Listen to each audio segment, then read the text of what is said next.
every year, because any economist will tell you if your asset is this much, 10%, even if you were to, because if we were to sell Kenya Pipeline at 300 billion, we would get 300 billion, put it in a fixed deposit, we earn 30 billion every year. And yet we have money sitting inside there. Okay. So let me conclude. Let me conclude by saying, let me conclude by saying this. And I'm sorry, I have to explain to the people of Kenya some of the things that are being, misconstrued to mean that we're not being prudent.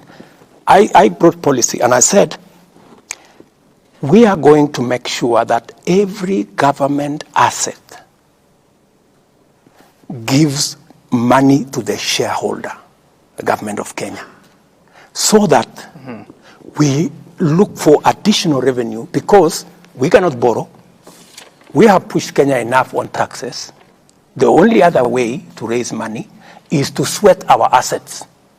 Is to sweat our assets. We must get our assets to pay us dividends. That's why, for example, Kenya Power, we have removed 4 directors that I appointed into the board to allow the private sector to appoint directors, because we want it to be run with the private sector support, because we value what the private sector has to say. Let me conclude by saying the following. Why is this in the right direction? Let me answer what this good man has said. KCC, for example, we want to have a conversation with farmers. We want farmers to own KCC. We want to give them, we want to see with them, already dairy board were in India.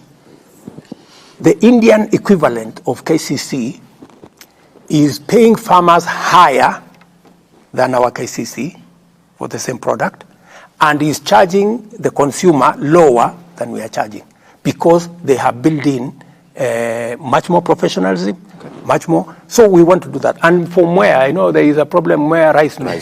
We started Mwea rice mill way back in the 70s when there was no rice mill. Today, we have 100 rice mills in Mwea.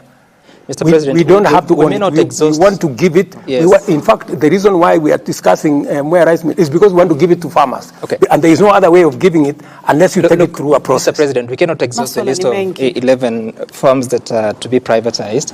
But I want us to spend some time and talk about the diplomatic status of the country, of Kenya, in the